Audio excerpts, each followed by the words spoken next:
welcome from the United Parent Leaders Action Network and the National Parent Leadership Institute.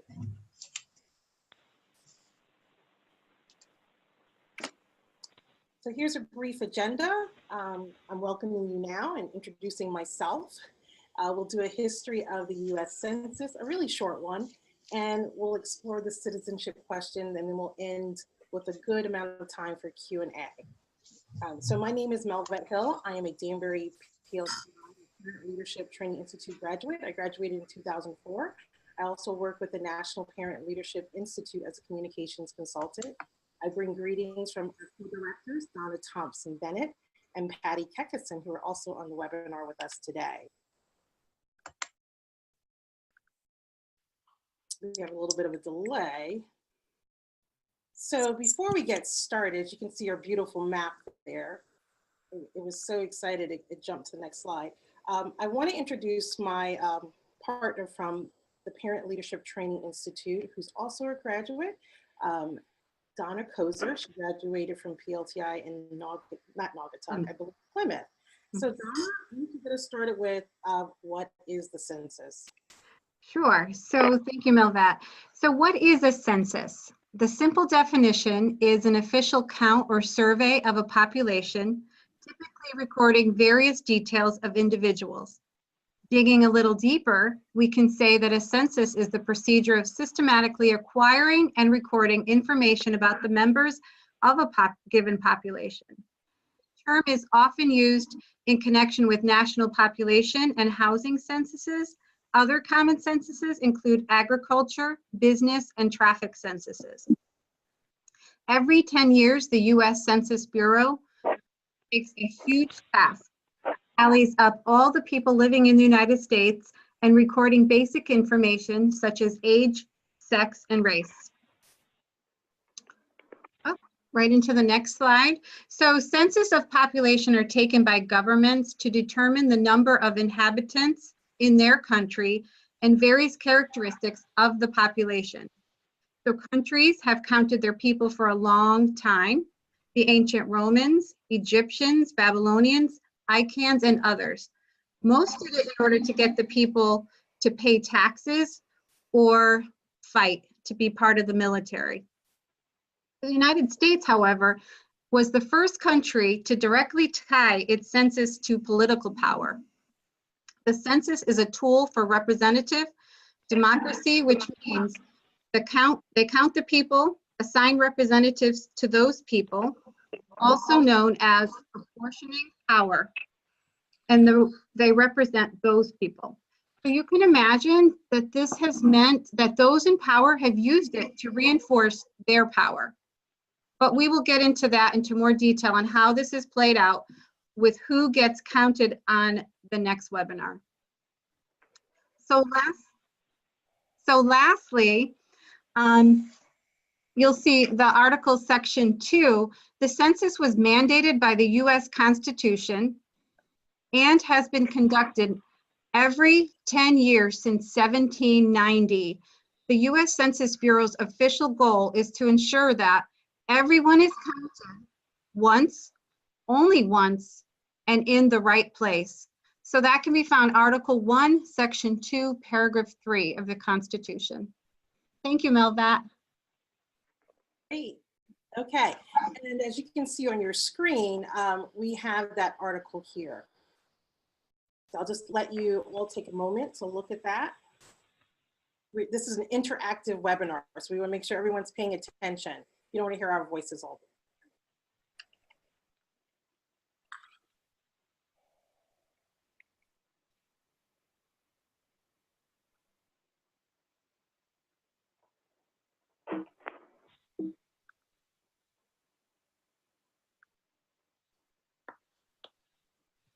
So you might be thinking, must we respond to the census survey? That's usually the first question that comes out of everyone's mouth after they understand what the census is. And the census is required by the US Constitution, as Donna shared with us, Article 1, Section 2, Paragraph 3, with the primary goal of informing lawmakers and business decisions with real numbers, factual figures. So the census will seek in 2020, which is next year, to accurately tally 140 million households, and that's over 325 million people. So must we answer the census? Yes, we must answer the US Census Bureau survey by law. Though the US Census Bureau agency has never prosecuted anyone, well, not at least since 1970. If you fail to answer the Census Bureau or to tell something that's not true, according to our US code, that's section 221 of Title 13, any adult refusing to answer a Bureau survey shall be fined up to $100. The fine for refusing to answer a Bureau survey can be as much as $5,000 though. Yes, someone's dog is chiming in. That's interesting news to hear. So the fine can range from $100 to $5,000. And for some of you who don't know what the US code is, it's a consolidation by subject matter of all our general and permanent laws in the United States. So this is a tool that's used by the Office of Law who provides support to our United States representatives. So in an interview in 2013, our US Census Bureau spokesperson, Stacy Gamble Vidal, emphasized that responding to the survey is about helping national, state, and local officials make informed decisions with timely and accurate data. And that's kind of like what we're doing today on the webinar. We want to provide some information to you so you can make informed decisions. So just as people are required to respond to jury duty, to get a driver's license in order to drive, pay their taxes, report their income, they also have the obligation to respond to these censuses that are taken every 10 years. Most people asked to participate understand this responsibility and what's at stake. And so this is a direct quote from her. I'm not saying that everyone understands, but she's saying it. So quality current statistics that drive decision-making on investments and services in our communities really depend on the census. So what I would say to all of our participants on the webinar today is that everyone given the census will have to make this decision for themselves, knowing what you now know. We are providing this information to you so that you can make an informed decision as well. So here's a screenshot. I'm not just making this stuff up, but here's a screenshot from the US Census Bureau's website. And here's the question that you can ask. Do I have to respond to the American Community Survey? That's the survey that goes out to households. And it says yes. So as you can see there, there's a yes. And then you can click those links and it gives more details. But we will be providing the slide deck at a later date so that you can discover a little more on your own. So the census in the early years, the first count of people living in this newly, I wouldn't say organized, but in the United States, once colonizers and settlers came and reorganized what was currently here, those people, around 1790 was the first census, and they were required to count all persons, and that was by the Constitution.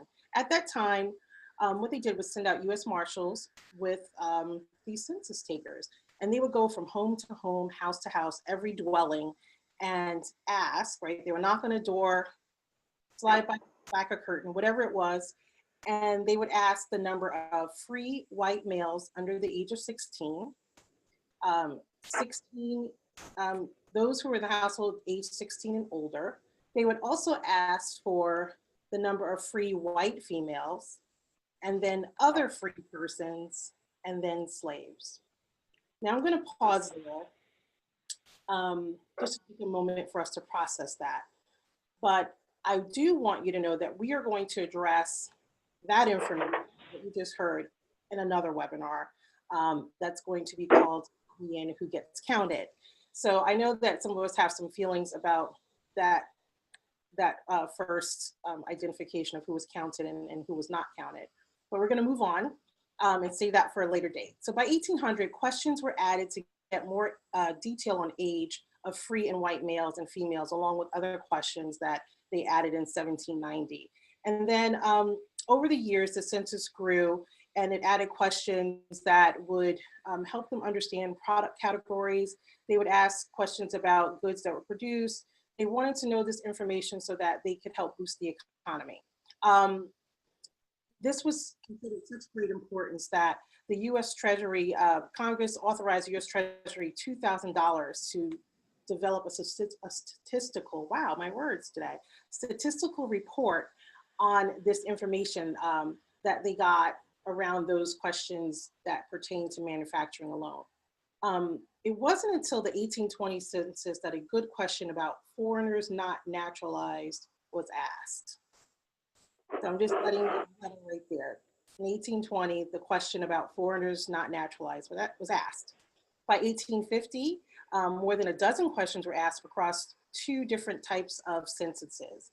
And then in 1870, they continued on adding more questions. The 1850 census was the first to ask people their place of birth, their real estate value, and their profession.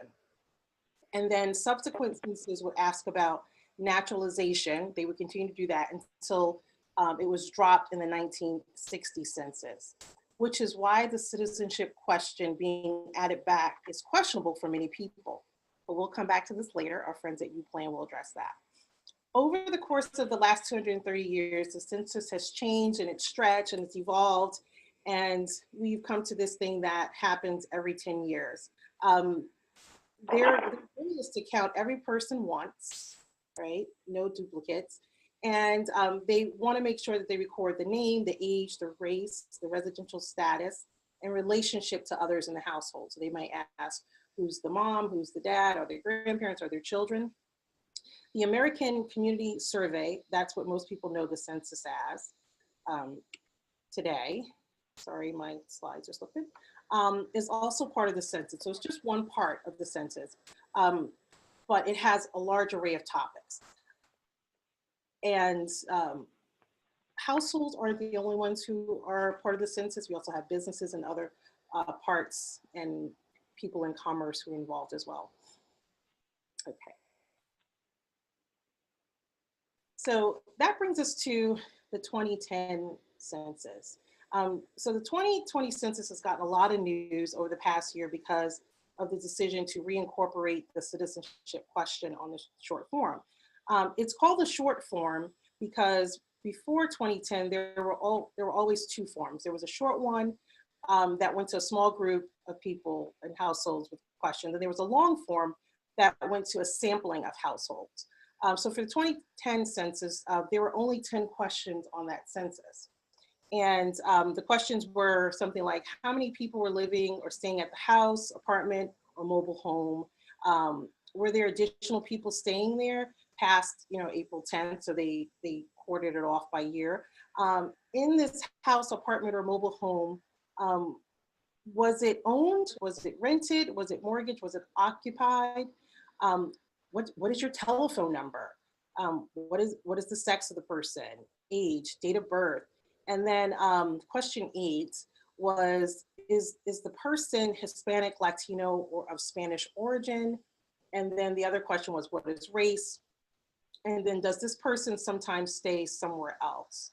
So that gives you an idea of what that 2010 census looked like. So what can we expect? Sorry, let's go back. So what can we expect for the 2020 census? So the full set of questions and how they are presented can be found in a booklet called Questions Planned for the 2020 Census and American Community Survey. We can send you a link to that. It's a larger document, but it was distributed by the US Census Bureau this past March. So household surveys, just to give you an idea of how this works, household surveys are going to be conducted by mail, telephone, or personal visit. You can also complete it online, and that includes, with your laptop, smartphone, tablet, and then they also have some paper questionnaires. They're also going to use business surveys, and those will be distributed in the same manner. For household surveys, once they select your address, they send you an official letter from the director of the US Census Bureau. So this is really official. And because most surveys are address-based and they do not know who lives there, most of the envelopes will say the residents of. So if you live at 24 Hospital Avenue, it will say the resident of 24 Hospital Avenue. And depending on the survey, there may be different options. They will allow you to complete it either online, mailing it in back by paper, or you can do it over the phone. They're trying to take into consideration the different needs of different people. And if you have questions as we're going through this, please feel free to use the chat box so that we can get some of those going. Some of them might be answered along the way. I hope that's the case. So what's the current environment for the census and the proposed changes? This challenge of the 2020 census is, I would say, exacerbated or even made more not good or terrible by the current environmental factors that may impact the success of counting people, collecting the data, and then sharing that data out. So there are budgetary constraints, which you can see in our little wheel here. The cost for the 2020 census without many changes will be $17.8 billion. And there's a rapidly changing technology. So while they're looking to be innovative in this new census, technology is that some things they're testing are just outdated. And so they have to continue to retest before those things become obsolete.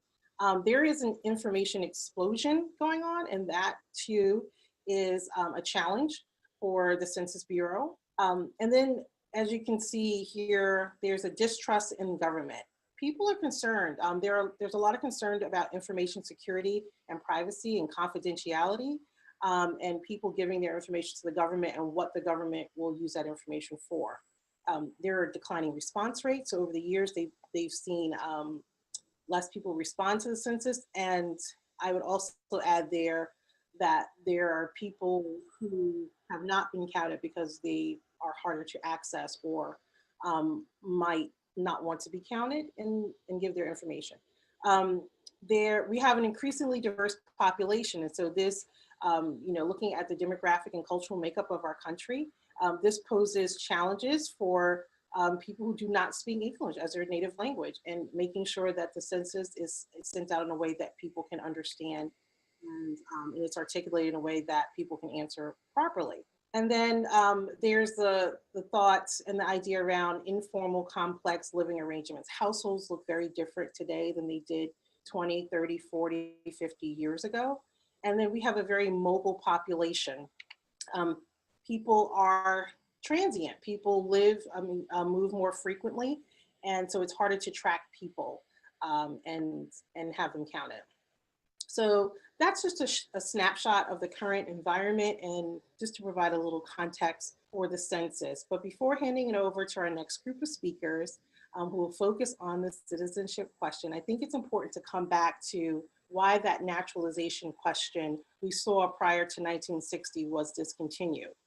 It was last seen on the 1950 census, and they started asking about it only on longer questionnaires in 1970 as a practice of sampling the population. And that practice became more popular in the 1900s. So sampling means not everyone is getting that question, but they're kind of putting out feelers, and they're testing certain groups to see what answers they get back. So why is the citizenship question now being proposed to re-enter the 2020 census? Commerce Secretary Wilbur Ross said his decision to add the question was based on three things. First, he wrote a memo while the census long-form American survey, some people call that ACS, already asked about citizenship. The data it collects isn't specific enough for the Department of Justice to best enforce the Voting Rights Act. Second, he said, limited evidence that a citizenship question would decrease response rates. And third, a citizenship question was already well tested because the decennial census had asked about it in the 19th and 20th centuries. It stopped after the 1950 census, as I said, and the ACS questionnaire asked about it. Again, sharing this information with you because we feel it's important that you know all of this information as we explore the Census 2020. that you can make informed decisions and you have a basis and context to work around. So now I'd like to turn it over to our partners at UPLAN to discuss the citizenship question a little further.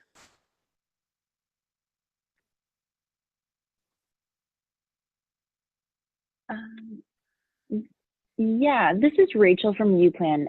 Is Christina from UPLAN on the line? All right. I do not think she is. So, well, I am Rachel from UPLAN, and UPLAN's mission is that we are a national network led by parent leaders and parent-led initiatives, which NPLI is one of them, from across the country who are passionate about changing and working on systems and policies that affect families and children. And I will pass it over to Myra, if you are on the line. Are you there, Myra? Yes, I'm on the line. All right, Hi, everyone.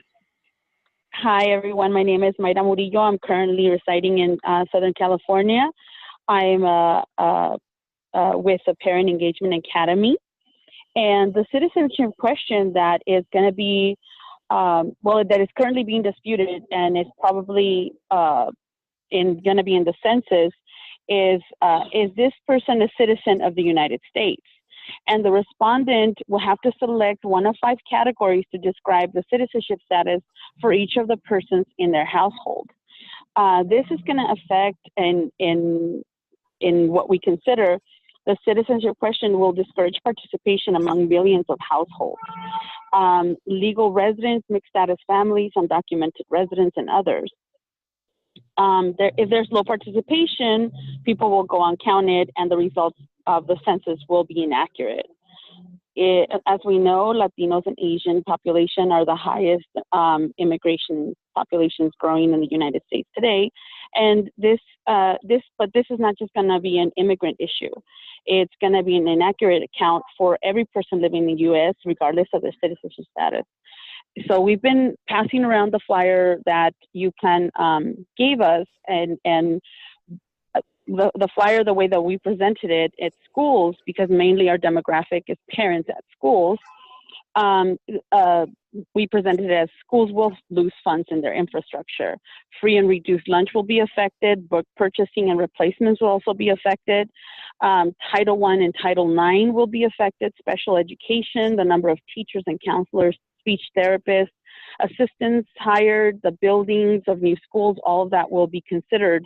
And as well as traffic infrastructure will suffer by the less money made available for road repairs, highways, freeways, and streets. Housing projects will be moved where new development is needed based on the number of people that get recorded and projections of growth in the future. Hospitals will either not get built or not be, there's going to be problems with expansion, and land will not be surveyed or on the sustainability of housing, businesses, and other industries. People will not have the proper representation at the House of Representatives at the federal level. And in California, people will lose representation by the number of assembly members needed at the local districts. So the reactions from parents were, fathers and mothers were astonished to see the number of people that will be affected by this question if it prevails past June. I looked up an article and was conveying that according to Adam Liptak, a lawyer and a New York Times correspondent, in his article published in February 15th, quote, a government estimate, unquote, would not count about 6.5 million people.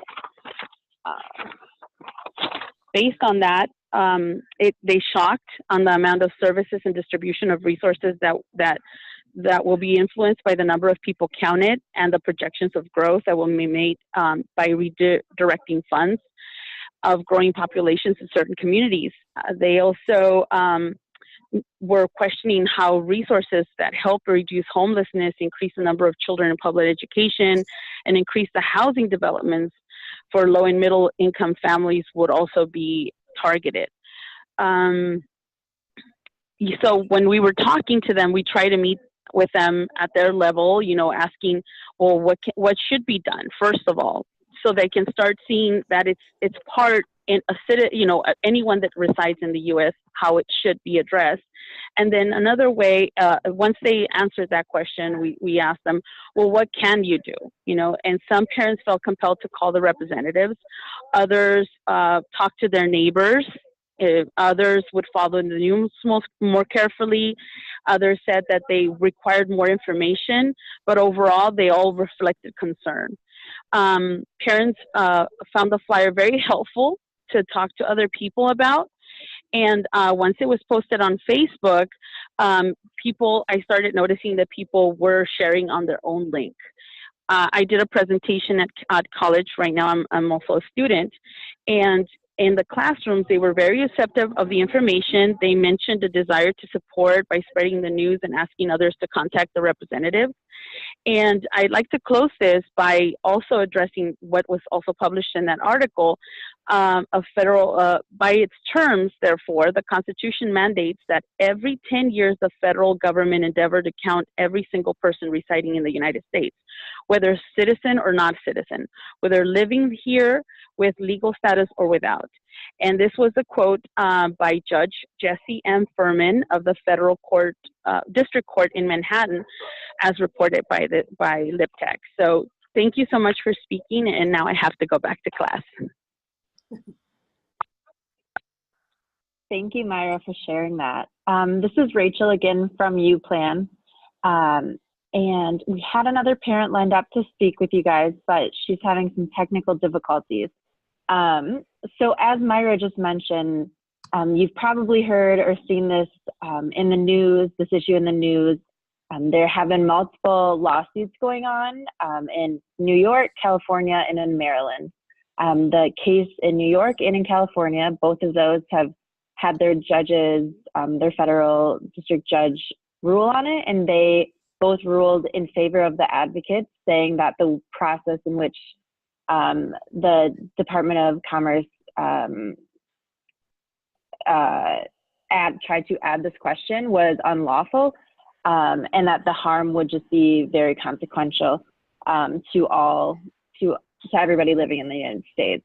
So the U.S. Supreme Court is scheduled to hear one of these cases on April 23 of this year. And while these lawsuits are making their way through the courts, UPLAN and other advocates are approaching this issue through educating our communities, like Myra mentioned, and then also through elevating our voices to Congress.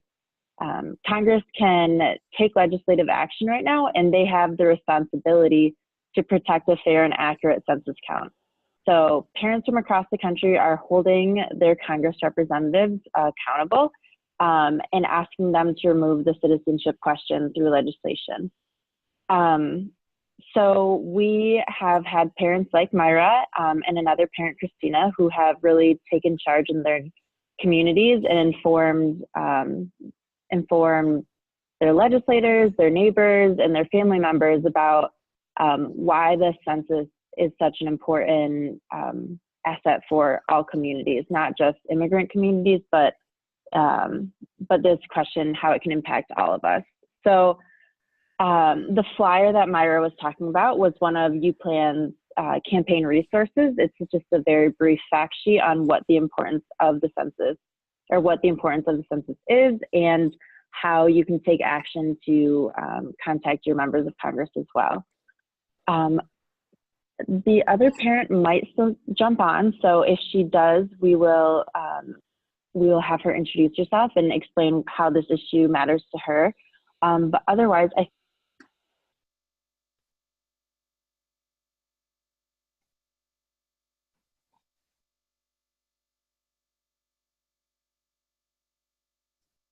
Hi, everyone. I think that Rachel got booted off our Wi-Fi. This is Erin from UPLAN, and I think Rachel was just saying that at this point, we may be ready to transition over to questions.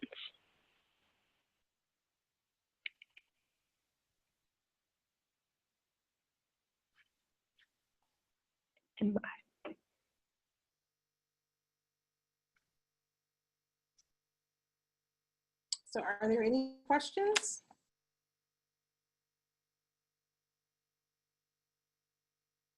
You can use the chat to send questions, or you can ask directly.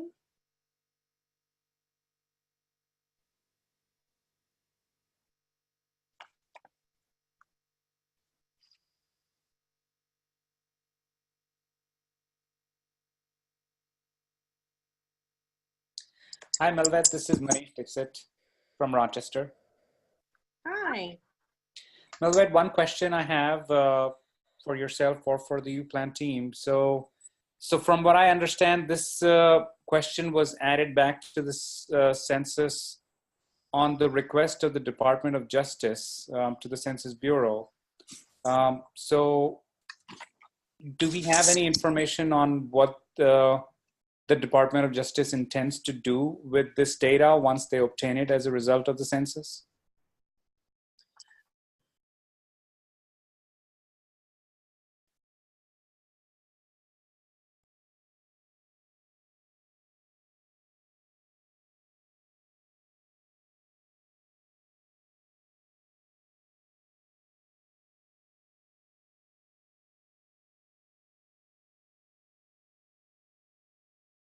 So can people hear me? Because I sure can't hear nobody talking now. I can hear you. Okay, so nobody had a response to Manish? I did everyone hear my response to Manish? Did you hear I me, didn't. Rachel? Or- No, no.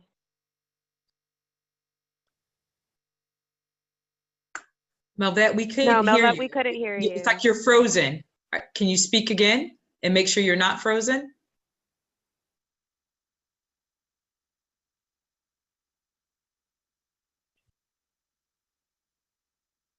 Still can't hear you, Melvet, just in case you can hear us.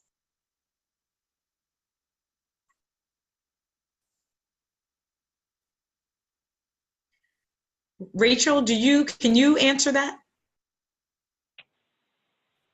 I can try to answer that. I heard a bit of it.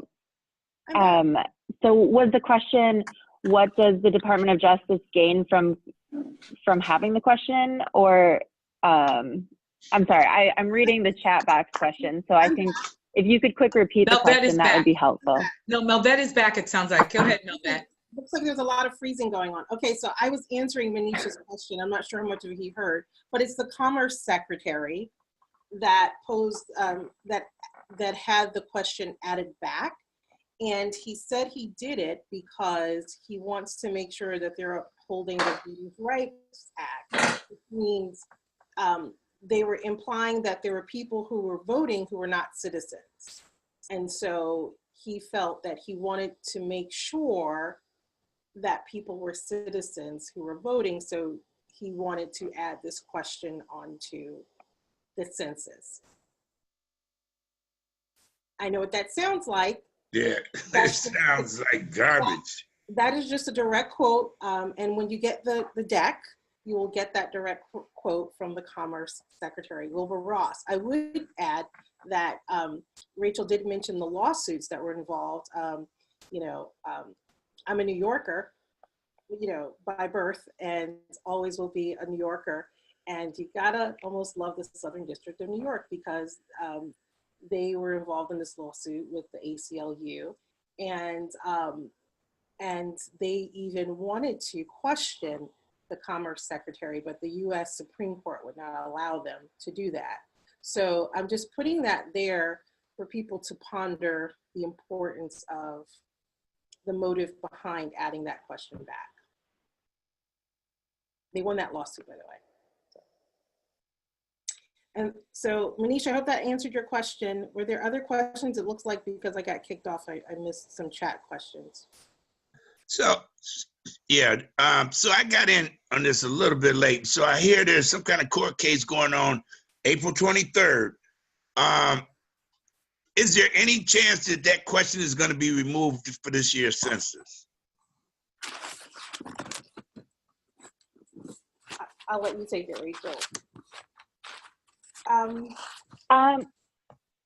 Yeah, so the Supreme Court is supposed to hear the New York case on April 23 of 2019. The timeline is a little tricky though, because for the 2020 census, the Department of Commerce and the Census Bureau need to print all of the paper forms around June. So the timeline is looking a little bit scary because even if the Supreme Court hears it on April 23, they could debate about it for a week, a day, or 5 months. And if it's longer than a couple months, then we miss that timeline that the Commerce Department is going to already print these forms, and the forms will have the census or the citizenship question on it as of now.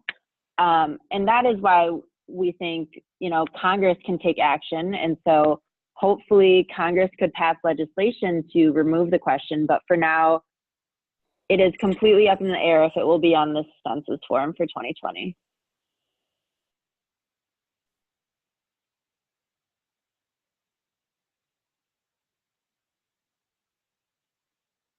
I think Catherine had a question. I saw it come through in the chat, but I lost it. Hey, can you hear me? Yes. So my question was, who stands to benefit if it stays in? And I'm looking for evil intent. Right? I mean, you know, who wanted this? You said the Commerce Department? Yes, the Commerce Secretary, yeah. To prove that all of our voters are citizens. Are there other bodies that could benefit from the impact of people not completing it from fear?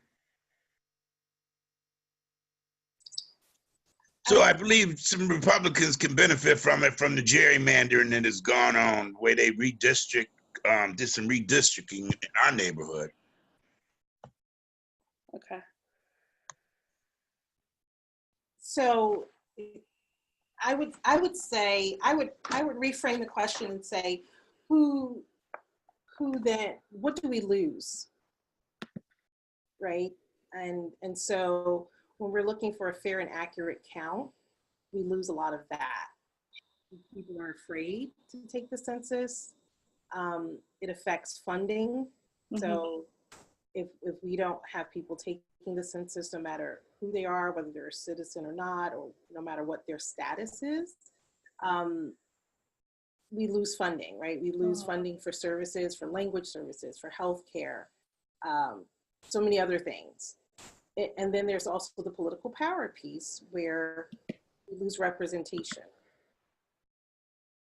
Right. Right, for the amount of people who are in an area. So lines can be redrawn, representatives can be taken away, as Myra said earlier. Things could look different on both sides, right? So being nonpartisan, right? Those lines could look different for Democrats and Republicans and everyone else in between. Thank you. Mm-hmm.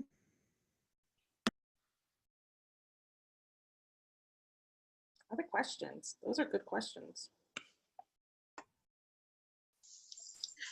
This is Donna. I know Myra had to go back to class, but she noted that when you get the census, you fill it out, one person gets it, it's the residents of, but if I'm filling it out, how does the census work? Can you go back to that slide where I'm actually responding not just for myself, but for everyone in the household?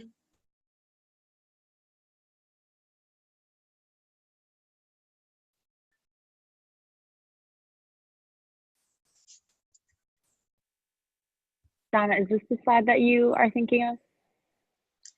It was the one that Myra, I think, had up. And it might have been the one about with the citizenship question. Right. Yeah. This one? That's it. And so when you just look at that at first glance, it looks like it's an individual responding. And so how does it, is there like another line that follows for you to, or to do this for as many people in your household? So for instance, if, I'm not saying this is my makeup, but if my household included me and I'm a citizen, but I also had some guests who were not, but they are long-term guests, I would be responding for me, but I might say other people are here if they ask me how many in your count, but it doesn't seem like this breakdown of this question is for multiple people, but it's for individuals. Correct. So similar to this slide over here, when it says, what is person one sex? mark X on one box, male or female, it'll say, so if this is all the questions for person one, it will say, is person one a citizen, or what is the citizenship status of person one? And then you'll fill out that question for each individual. So it'll also have a person two. Or a person. Yeah. So you would fill out each individual.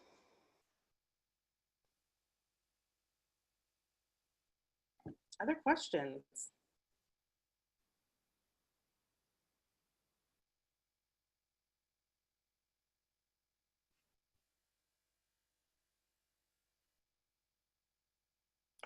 So I think if Rachel agrees, we can have the slides and more information, resources back out to everyone maybe by Wednesday. Is that a good commitment?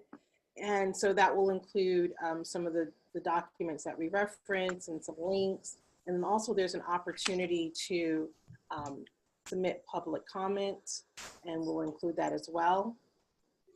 Is there anything else you can think of, Rachel? I don't think so. Rachel, I know that our parent leader, Myra, had to go, and I'm not sure if the other parent leader is still on, but I'm just wondering, what are some of the questions you're hearing out there? I know that people are getting the information, but what are some of the questions that people are asking that haven't been asked on this webinar that you recognize as a real concern? So, yeah. Oh, go ahead, Ricardo. So I just need some clarification. It has said there was like 10 questions on the thing, but according to what I just seen just now, when you asked about, like, if there's 10 people in the household, it's like 10 questions per person? Right, so that was on the 2010 census. The booklet that we're going to send you a link to will have what to expect for the 2020 census. But yeah, it's not short.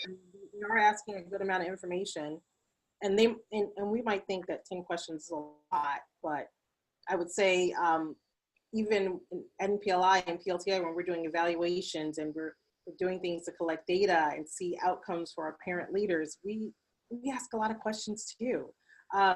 So I know it's a lot and it's time consuming, and one of the things that we'll be addressing on another webinar is the importance of these local census committees being in the community and helping people to understand the census and why they should fill it out, and why it's important to take the time to do that and get resources.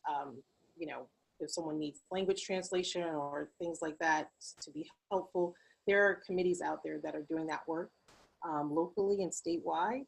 So I respect and I honor your question, Ricardo. It is a lot, especially if you have, you know, more than one person in the house. Yeah, and my point is that it isn't so much for the person asking the question, it's the people, like in our school surveys, if they're too intense and too deep, people don't even want to take them.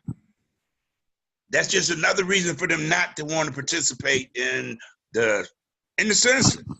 I don't know. It's like I don't know. I just hope it works out.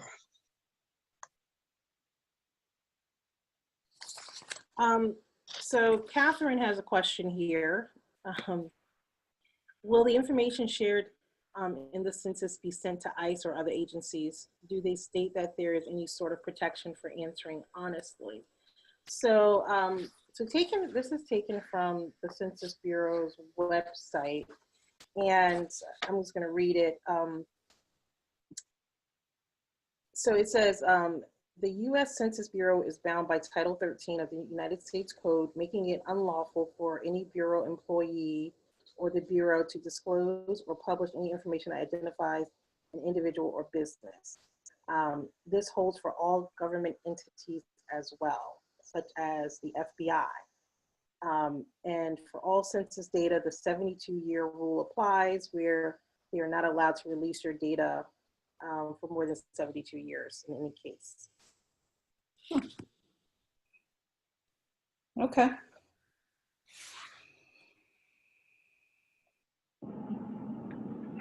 This is Sharice. I have a question before we move on.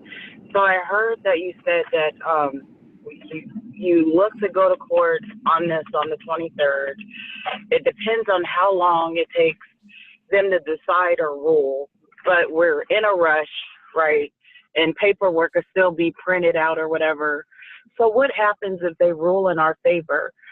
Does that stop that? Does the paperwork still go out? And if it does go out, how are we going to raise awareness? Or then can you now not answer that question? And then the follow-up on that is, I don't really feel like this is culturally responsive, because of the fact with certain cultures, being honest on forms like that have not been a tremendous benefit for you. So I'm wondering, like, how do we even, on top of the other stuff, like how do we even get people to be honest when filling it out, when there's like so many different variables, why you wouldn't trust culturally, the government, whatever. Yeah, those are my questions. Yeah, Sharice, thanks for your question. This is Rachel from UPLAN. To answer your first question, if the Supreme Court rules after the rules in favor of removing the question after the census forms have been printed already, there hasn't been much discussion about what that means. What we've heard from national policy advocates, they've said that if the forms are already printed and then then the courts say you have to remove it, that Congress would then have to agree to fund more money to the Commerce Department to reprint forms. But this is all theoretical since no one knows the timeline exactly. So that is my best answer for you on that one. For the second question, I completely agree that the way that the census form is laid out does not create a ton of trust between residents of the United States and the federal government. Melvet, do you have anything to add in terms of that question? No, I think you answered it. I mean, I think there's a lot that we're just not going to know. It's hard to build out scenarios, and I'm certainly not a lawyer. So I don't want to make assumptions about what people should or should not do based on what might happen or might not happen. But I think you answered the question. There's another question here that, what happens if you don't answer all the questions on the form? So that's a really good question. Your census is not thrown out, so it's not totally disregarded. It's just looked at differently, and that's a legitimate answer from the Census Bureau and other census experts. So it will, in some cases, skew numbers, but it doesn't bring a lot of validity if it's not completely filled out. They don't get a full picture of you or the household.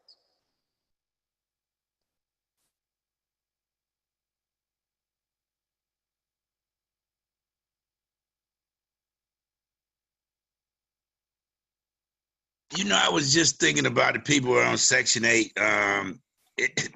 They can't, if I'm living there and my girlfriend is on Section 8, she cannot count me because she can lose her benefit, she can lose her housing.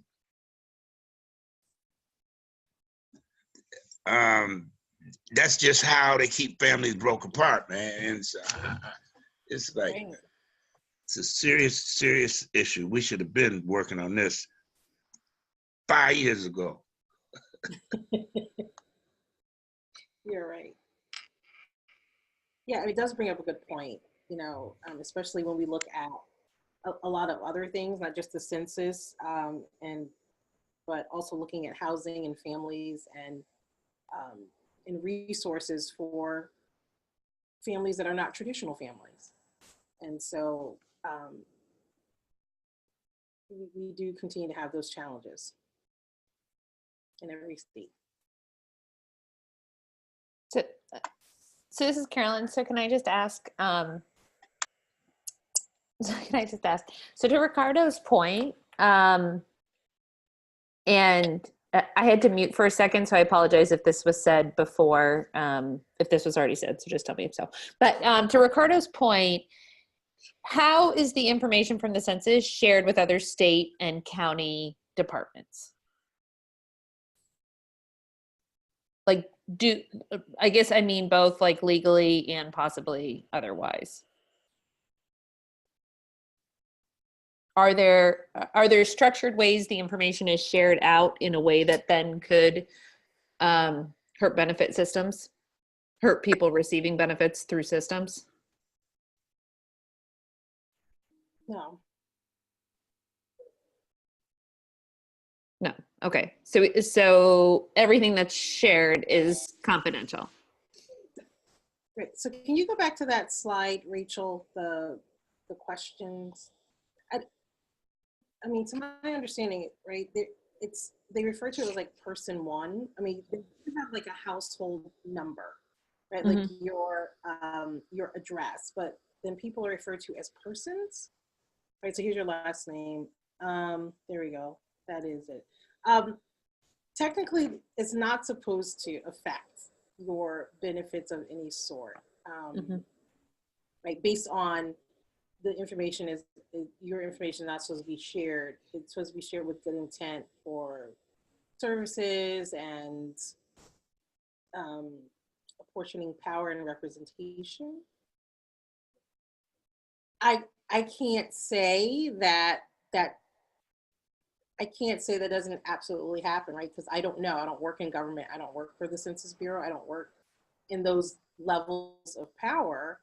And I understand the concern for people, right, and sharing their information, feeling that there's a risk. I would also say that there's risk in not doing it. Right. And so it's about weighing the risk and what's going to be more beneficial to ourselves, our community, and others. Right? Yep. That would probably definitely be a better answered by a data person at the government level. But maybe we could do a little research and try to send that out with the email on Wednesday.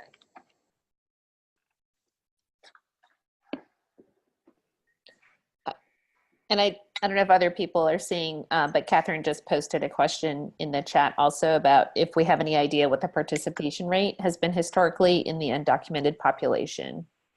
I don't know if that's been researched or if we have that data. I don't have that data. No, I do not either.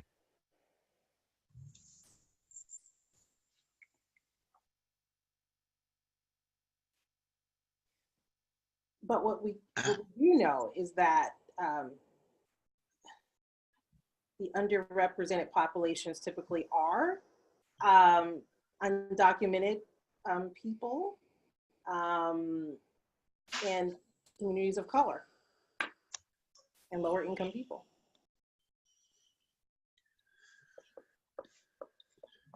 I don't have those exact statistics, but we can get those for you. So when you talk historically, there's really not a lot of historical reference because ICE has never been on this type of level before. You know, the last census, what, 10 years ago? I don't know if ICE was on this level 10 years ago.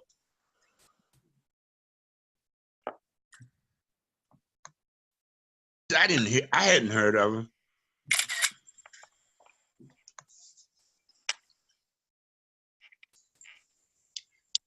Rachel, I want to go back to Sharisha's question about if the court actually decides to remove the question.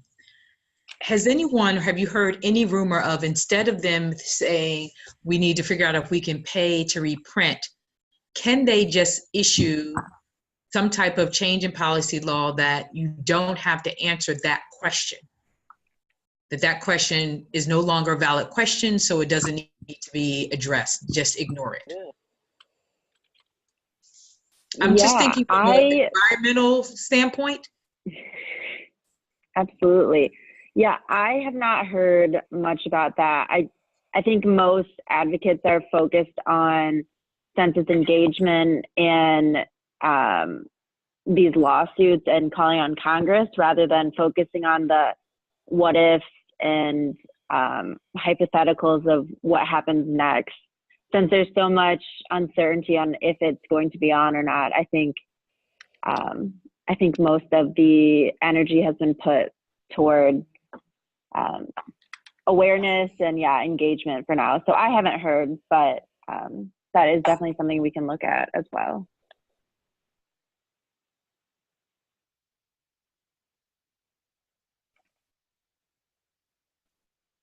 Are you all still not able to hear me?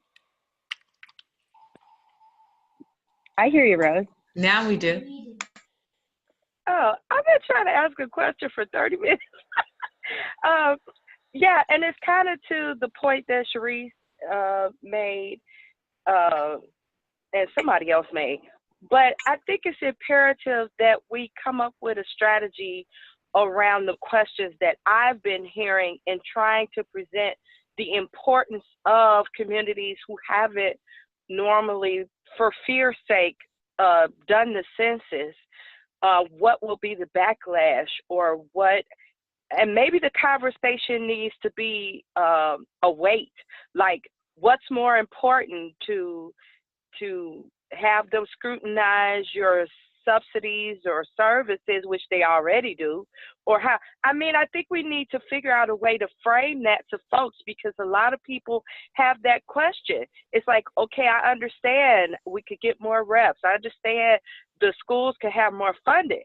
But what about my day-to-day? They're going to cut this. They're going to take that. This is just more information for them to take what I'm using as a get-by now.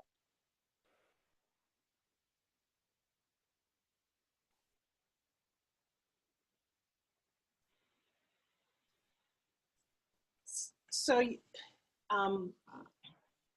yes, you're right. And I think we're going to address that on one of the upcoming webinars, but it's about having a complete count.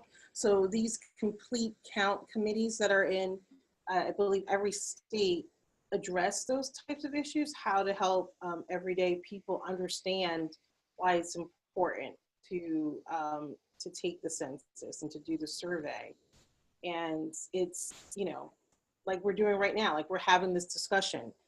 And, sometimes it's not as formal. Sometimes there are informal discussions that, you can have with your neighbor or your friend or people at school. So something that you might look at is being a part of one of those complete count committees in your community. But we can definitely send some information out on that. There's also, there is also a big discrepancy in the counting of children. And so they're a very largely undercounted population. And someone has a question in the chat about reporting on foster care children. I don't have an answer for that, but maybe we can try to get one for you or point you in the right direction, whoever PC is. So I think to your point, that you bring up a great point. With everything, there's a risk involved, and sometimes we have to outweigh the risk for the benefits, like what's going to benefit me most.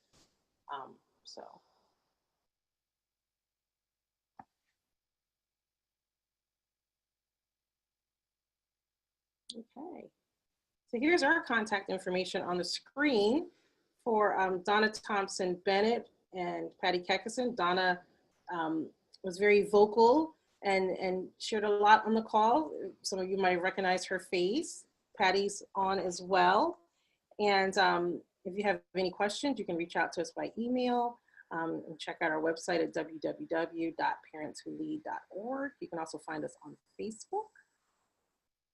And we thank you for your time and the robust conversation and discussion and your interest. And certainly you can send us any additional questions. We're going to send something on Wednesday.